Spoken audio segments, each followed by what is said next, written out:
छप्पर किस प्रकार का छंद है?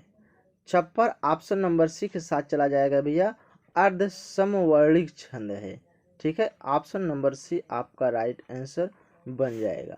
ठीक है, चलिए अगला प्रश्न है, प्रश्न संख्या 2 आपके सामने है। प्रश्न संख्या 2 कह रहा है, प्रश्न में प्रयुक्त रस के लिए सही विकल्प चुनिए। प्रश्न है भैया, हे खग मृग हे मधुकर श्रेणी, तुम देखी सीता मृगनयनी। करुण रस, करुण रस नहीं हो सकता भैया, करुण रस का अस्थाई भाव होता है शोक। ठीक है, करुण रस का अस्थाई भाव होता है क्या भैया, शोक। इसमें है दुखों का उल्लेख मिलता है, दुखों का उल्लेख मिलता है। भैया रौद्र रस, रौद्र रस का अस्थाई भाव होता है भैया क्रोध। ठीक है, क्रोध है, इसमें जो है दुखों का उल्लेख मिलता है। क्या भैया, क्रोध का उल्लेख मिलता है। ठीक है, क्रोध का उल्लेख मिलता है रौद्र रस में। तो ऑप्शन नंबर जो है डी के साथ सही हो जाएगा, वियोग श्रृंगार। हे खग मृग हे मधुकर श्रेणी, तुम देखी सीता मृगनयनी में जो है वियोग श्रृंगार होगा। ठीक है, चलिए अगला प्रश्न हम लोग देखते हैं आपके सामने। अगला प्रश्न है भैया, निम्न शब्दों के लिए उपयुक्त समास का चयन कीजिए। सुख दुख, सुख दुख, या भैया कौन सा समास है, द्वंद्व समास है। ऑप्शन नंबर ए के साथ सही हो जाएगा। देखिए द्वंद्व समास की आप परिभाषा समझिए कि ऐसे समासिक पद जिसमें दोनों पद, क्या भैया, दोनों पद जो है प्रधान हो और दोनों पदों के बीच में योजक लगा हो, और या का लोप दिखता हो, तो भैया वहां सीधे सीधे क्या, द्वंद्व समास आप समझेंगे। ठीक है, या आप अपने दिमाग में रखे रहिए कि साथ प्रयुक्त होने वाले विपरीतार्थ शब्द के बीच में, दोनों पदों के बीच में क्या हो, योजक चिन्ह लगा हो, तो भैया क्या होगा, द्वंद्व समास होगा। ऑप्शन नंबर ए आपका राइट आंसर हो जाएगा। द्विगु समास, द्विगु समास क्या है भैया, द्विगु समास में प्रथम पद संख्यावाची होता है। आप आराम से पहचानिएगा कि प्रथम पद जो होता है संख्यावाची होता है, वह भैया वहां पे भैया द्विगु समास कहलाते हैं। ठीक है, यह आप जानते रहिएगा। ठीक है, अगर परिभाषा में आप देखना चाहे तो आप बना सकते हैं, ऐसे समासिक पद जिसमें पहला पद संख्यावाचक होता है, विग्रह करने पर समूह का समाहार का बोध होता है। ठीक है, वहां पे क्या होता है, द्विगु समास होता है। ठीक है, चलिए अव्यय भाव समास, अव्यय भाव समास है भैया ऐसे समासिक शब्द जिसमें पहला पद प्रधान, मुख्य और अव्यय होता है, तो वहां क्या होता है, अव्यय भाव समास होता है। इसका मैं ट्रिक एक दिया था भैया, ट्रिक दिया था कि प्रा, प्रति, आ, बड़ा आ, यथा, बे, भर, हर, उप, अनु, एक शब्द अगर 2 बार कहीं दिख रहे हैं तो भी क्या, अव्यय भाव समास कहलाते हैं। ऑप्शन नंबर क्या भैया, ऑप्शन नंबर ए ही सही होगा। कर्मधारय समास हम लोग देख लेते हैं। कर्मधारय समास भैया ऐसे समासिक पद या ऐसे समासिक शब्द जिसमें उत्तर पद, पूर्व पद नहीं, उत्तर पद प्रधान हो, या विशेषण विशेष या उपमेय उपमान का संबंध हो, वहां भी ये क्या होगा, कर्मधारय समास कहलाते हैं। इसका आप एक ट्रिक के माध्यम से समझते रहिएगा कि कर्मधारय दोनों पदों में विशेषण विशेष का संबंध दिख रहा हो तो आप समझिएगा कि कर्मधारय समास यहाँ है। ठीक है, तो भैया सुख और दुख में हमारा ऑप्शन नंबर ए सही हो जाएगा, द्वंद्व समास। ठीक है, चलिए अगला प्रश्न है आपके सामने। अगला प्रश्न है भैया, समानार्थी शब्द का चयन कीजिए। संविदा, ये भैया चयन कीजिए संविदा। संविदा भैया बातचीत, झगड़ा और वादा, ये तीनों एक ही वर्ड हैं, लेकिन संविदा के समानार्थी शब्द भैया क्या होगा, ठीका। ऑप्शन नंबर सी के आपका राइट आंसर बन जाएगा। ठीक है, चलिए अगला प्रश्न है आपके सामने। अगला प्रश्न कह रहा है, उचित विलोम शब्द का चयन कीजिए। अर्वाचीन बहुत बार पूछा जाता है परीक्षा में। अर्वाचीन का विलोम शब्द है प्राचीन। ऑप्शन नंबर ए के साथ और बी के साथ राइट आंसर बन जाएगा। ठीक है, यहाँ भी ये थोड़ा क्रम मिस्टेक हुआ है, आप समझ लीजिए। ठीक, चलिए अगला प्रश्न है आपके सामने। प्रश्न संख्या 6 है भैया, निम्न संधि विच्छेद की सही संधि के लिए सही विकल्प चुनिए। सुधन उक्ति, सुधन उक्ति में कौन सा भैया संधि विच्छेद सही होगा? तो भैया कौन सा सही होगा? ऑप्शन नंबर सी सही हो जाएगा, सूक्ति, ये राइट आंसर बन जाएगा। चलिए प्रश्न संख्या है भैया 7 हम लोग देखेंगे।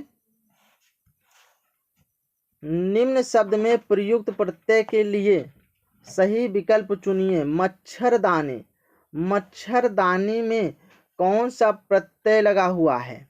ठीक है, प्रत्यय लगा हुआ है कौन सा? दानी। ठीक है, प्रत्यय सदैव जो भी है पीछे लगता है और उपसर्ग आगे लगता है। ठीक है, दानी, ऑप्शन नंबर डी आपका राइट आंसर बन जाएगा। चलिए अगला प्रश्न है प्रश्न संख्या 8। निम्न शब्द में प्रयुक्त सही उपसर्ग का चयन कीजिए। उत्कर्ण, उत्कर्ण में कौन सा उपसर्ग है भैया? तो ऑप्शन नंबर ए आपका राइट आंसर हो जाएगा, उत। ठीक है, उत्कर्ण में कौन सा उपसर्ग है? उत। चलिए अगला प्रश्न है भैया प्रश्न संख्या 9। प्रश्न संख्या 9 का रहा है कि तत्सम शब्द वाला विकल्प चुनिए। कौन सा 4 विकल्प दिए गए हैं, कौन सा शब्द जो है तत्सम है? कान्हा, यह भैया तद्भव है, यह नहीं हो सकता। कन्हैया, ये भी तद्भव है। किशुन, यानी कि तीनों क्या हैं? तद्भव हैं। लेकिन तत्सम हमसे पूछ रहा है तो ऑप्शन नंबर डी कृष्णा जो है यह तत्सम शब्द है। ऑप्शन नंबर डी आपका राइट आंसर बन जाएगा। चलिए प्रश्न संख्या है भैया 10। 10 का रहा है रेखांकित शब्द की वर्तनी शुद्ध के लिए एक विकल्प चुनिए। विश्लेषण, विश्लेषण करने पर ज्ञात हुआ कि उसकी अपनी रचना सही नहीं है। यानी कि विश्लेषण शब्द भैया हमको ढूंढना है, इसमें से कौन सा शब्द जो है गलत है। ठीक है, कौन सा शब्द भैया गलत है? आइए हम तो देखते हैं। विश्लेषण, विश्लेषण यानी कि इसमें भैया दिख रहा है तीनों ऑप्शन जो है गलत है।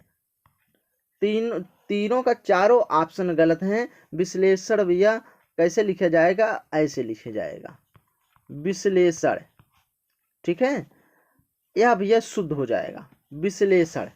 ठीक है, तो ऑप्शन नंबर आप सी समझ लीजिएगा, सी काट करके इसको समझ लीजिएगा। ऑप्शन नंबर सी आपका राइट आंसर बन जाएगा।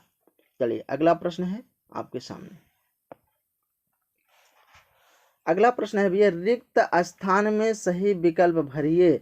वह जिधर डॉट डॉट डॉट जीवन लहरा उठा उधर झुका प्रेम बरस पड़ा। इसमें भैया कौन सा है बताइए? रिक्त स्थान में सही विकल्प भरिए। वहां जिधर जीवन लहर उठा उधर प्रेम झुका। तो इसका मतलब भैया रुका। यहाँ आप मुड़ा नहीं होगा, गया नहीं होगा, लेकिन रुका होगा। वह जिधर रुका जीवन लहर उठा। ठीक है, और जिधर झुका प्रेम बरस पड़ा। ऑप्शन नंबर सी आपका राइट आंसर बन जाएगा।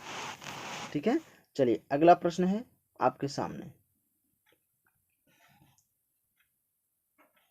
अगला प्रश्न कह रहा है भैया, निम्न वाक्यांश के लिए उचित एक शब्द चुनिए। कानून का रूप देने के लिए प्रस्तुत किया गया प्रस्ताव मसौदा। मसौदा क्या भी है? विधेयक है। ऑप्शन नंबर सी आपका राइट आंसर बन जाएगा। ठीक है, चलिए अगला प्रश्न है आपके सामने। प्रश्न संख्या है भैया 13। 13 का रहा है, निम्न प्रश्न में समूहार्थ शब्द को छाटिए। समूहार्थ शब्द को छाटिए भैया, क्या है? समवाय ही होगा। ऑप्शन नंबर सी आपका राइट आंसर सही हो जाएगा। कार्य आवश्यकता, ए समूहार्थ शब्द नहीं है, पूर्त नहीं है, समवाय। समवाय मतलब समूहार्थ शब्द का समुदाय से संबंधित से यह समूहार्थ शब्द का जो है शब्द बता रहा है। ठीक है, चलिए ऑप्शन नंबर सी आपका राइट आंसर बन जाएगा। चलिए अगला प्रश्न है आपके सामने। अगला प्रश्न है भैया, निम्न विकल्पों में से अनेकार्थ शब्द का चयन कीजिए। अनेकार्थ शब्द का चयन कीजिए भैया, कौन सा अर्थ है? तो ऑप्शन नंबर सी अंग। ठीक है, अंग जो है नासिका, कान, नेत्र, ये सब क्या है? अंग है। जो अनेक शब्दों है भैया वह अंग है। ठीक है,